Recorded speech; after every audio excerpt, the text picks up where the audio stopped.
নমস্কার বন্ধুরা, আপনারা হয়তো অবাক হচ্ছেন আমাকে এই গ্লোবাল মার্কেট ক্রাইসিস এবং Indian market crisis, share market ক্রাইসিসের মধ্যে মিউচুয়াল ফান্ডে কত টাকা রেখে কোটিপতি হবেন এই বিষয়ে ভিডিও বানাতে দেখে। কিন্তু আমি বলি, আমি নিজেকে মার্কেট এক্সপার্ট বলে দাবি করি না, এবং অনেক মার্কেট এক্সপার্টের মতো, সোকল্ড মার্কেট এক্সপার্টের মতো মার্কেট আজকে পড়লে একরকম ভিডিও আর মার্কেট কালকে উঠলে আর একরকম ভিডিও, এরকম আমি ভিডিও বানাই না। ফিনান্সের স্টুডেন্ট হওয়ার জন্য কিছু কিছু বিষয়, ইকোনমিক বিষয়, ফিনান্সের বিষয় আমি বুঝি। সেগুলো বুঝে একটা দেশের অর্থনীতি, শেয়ার মার্কেট এবং মিউচুয়াল ফান্ড ইন্ডাস্ট্রি কেমন হতে যাচ্ছে বা কেমন পারফর্ম করবে সেই বিষয়ে একটু একটু ধারণা আমার জন্মেছে। কয়েক বছর মার্কেটে, শেয়ার মার্কেট এবং মিউচুয়াল ফান্ডে থাকার জন্য আমি মার্কেটকে খুব কাছ থেকে দেখেছি এবং সেই বিষয়ে আমার একটা অভিজ্ঞতা হয়েছে, আমি এইটুকু বলতে পারি। তো সেই অভিজ্ঞতা কাজে লাগিয়ে আমি বলতে পারি যে চিন্তা করার কিছু নেই। ইন্ডিয়ান মার্কেট যেমন, শেয়ার মার্কেট এবং মিউচুয়াল ফান্ড ইন্ডাস্ট্রি যেমন গত কয়েক দশক ধরে যে লোভনীয় রিটার্ন দিয়েছে, সেই রিটার্নই আগামী 30-40 বছর ধরে আমাদের প্রোভাইড করে যাবে, এই বিষয়ে কোনো সন্দেহের অবকাশ নেই। কথা না বাড়িয়ে আজকের বিষয়, অর্থাৎ এসআইপিতে কত টাকা রাখলে কত বছরের জন্য কত পার্সেন্ট রিটার্নে আপনি কোটিপতি হবেন সেই বিষয়ে আলোচনা করা যাক। কোটিপতি আজকে অনেকের কাছে এই কোটি টাকা ব্যাপারটা কিছুই নয়, কিন্তু মধ্যবিত্তদের কাছে এখনও কোটিপতি হওয়া ফিনান্সিয়াল প্ল্যানিংয়ের একটা ল্যান্ডমার্ক, এখনও অন্তত আমার কাছে তো তাই বটেই।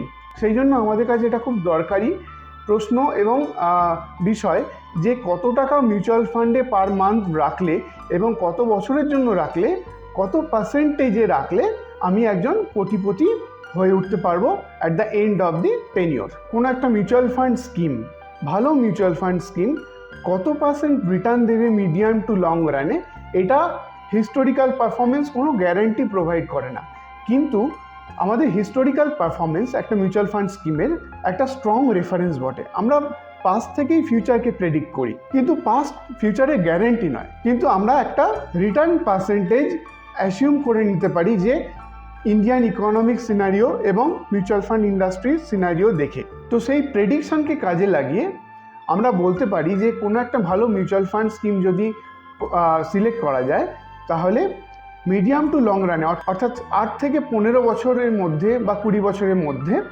মিউচুয়াল ফান্ড স্কিমটা 15% কম্পাউন্ডিং হারে পার ইয়ার রিটার্ন দিতেই পারে। তো সেই রিটার্নটা একটা মোস্ট লাইকলি রিটার্ন পার্সেন্টেজ হিসেবে আমরা ধরতে পারি।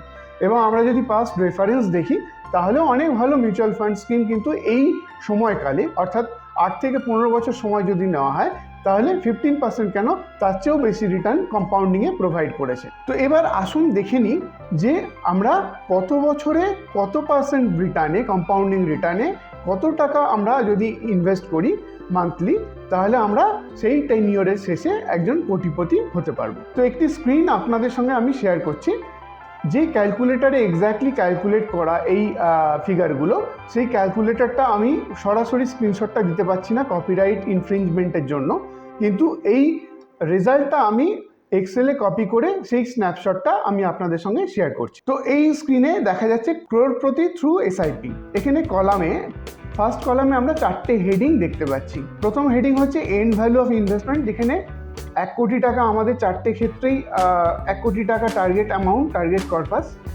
এসআইপি টেনিওর ইন ইয়ার্স, তার মানে কত বছরের জন্য আমাদের এসআইপি করতে হবে, এবং এক্সপেক্টেড রিটার্ন পার্সেন্টেজ পার ইয়ার, প্রত্যেক বছর কত পার্সেন্টেজ রিটার্ন কম্পাউন্ডিংয়ে আমরা এক্সপেক্ট করতে পারি, এবং সেই রিটার্ন এবং টেনিওরের পরিপ্রেক্ষিতে আমাদের কত টাকা মান্থলি ইনভেস্ট করতে হবে, যাতে কিনা আমরা সেই টেনিওরের শেষে একজন কোটিপতি হতে পারি। তো প্রথম ক্ষেত্রে আমাদের end value of investment 1 crore, অর্থাৎ 1 কোটি টাকা। তো এসআইপি যদি 20 বছরের জন্য করা যায় এবং সেখানে যদি 15% রিটার্ন কম্পাউন্ডিংয়ে পার ইয়ার পাওয়া যায়, তাহলে আমাদের মাসে 7,535 টাকা লাগবে এই কোটিপতি হওয়ার জন্য।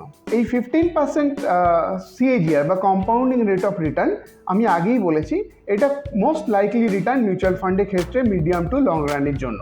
সেকেন্ড সিচুয়েশানে আমাদের সেই 1 কোটি টাকাই দরকার, অর্থাৎ এন্ড ভ্যালু অফ ইনভেস্টমেন্ট আমাদের 1 কোটি টাকাই দরকার, এবং আমাদের টেনিওরও রয়েছে, ইনভেস্টমেন্ট টেনিওর, অর্থাৎ 20 বছরে আমরা সেই 1 কোটি টাকা পেতে চাই। তা আর রিটার্ন পার্সেন্টেজ রয়েছে কম্পাউন্ডিংয়ে 20%।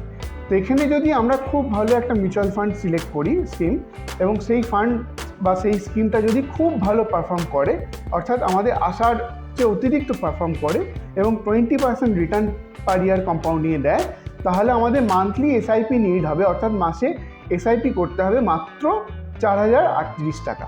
তাহলেই আমরা এই 20% কম্পাউন্ডিং রিটার্নে 20 বছর শেষে 1 কোটি টাকা পেতে পারবো। থার্ড সিচুয়েশানে সেখানেও আমাদের 1 কোটি টাকা দরকার এবং এসআইপি টেনিওর কমে গিয়ে 15 বছর হয়েছে। রিটার্ন পার্সেন্টেজ যদি মোস্ট লাইকলি রিটার্ন পার্সেন্টেজ যেটা 15% আমি আগেও বলেছি, সেই রিটার্ন পার্সেন্টেজ হিসেবে আমাদের মাসে ইনভেস্ট করতে হবে 16,224 টাকা অ্যাপ্রক্সিমেটলি 15 বছর শেষে 15% কম্পাউন্ডিং রিটার্নে 1 কোটি টাকা পাওয়ার জন্য। লাস্ট সিনারিও, সেখানেও আমাদের 1 কোটি টাকা রিকোয়ারমেন্ট এবং 15 বছরের শেষে সেই 1 কোটি টাকা রিকোয়ারমেন্ট। তাহলে আমাদের 20% কম্পাউন্ডিং রিটার্নে 10,466 টাকা মান্থলি এসআইপি করতে হবে যদি আমাদের 15 বছর শেষে 20% রিটার্নে কম্পাউন্ডিং রিটার্নে 1 কোটি টাকা পেতে হয়। তাহলে তো আমরা বলতেই পারি যে এখান থেকে যে 20 বছরে একটা মোস্ট লাইকলি রিটার্ন পার্সেন্টেজ হচ্ছে 15%। তো এই সিনারিও যদি আমরা ধরে নিই, তাহলে 15% রিটার্নে আমাদের মাত্র 7,535 টাকা ইনভেস্ট করতে হবে একজন কোটিপতি হওয়ার জন্য, যেটা আমাদের প্রত্যেকের একটা স্বপ্ন। তো বন্ধুরা, আমার এই ভিডিওটি যদি আপনাদের হেল্পফুল মনে হয়, তাহলে অন্যের সঙ্গে অবশ্যই এই ভিডিওটি শেয়ার করবেন এবং আমি চাই যে আপনারা আমার ভিডিও দেখে আপনাদের প্রশ্নগুলো আমাকে করুন, তাহলে আমি আমার যথাসাধ্য মতো চেষ্টা করব সেই প্রশ্নের রিপ্লাই দেওয়ার জন্য, এবং আমার চ্যানেলটিকে অবশ্যই সাবস্ক্রাইব করুন।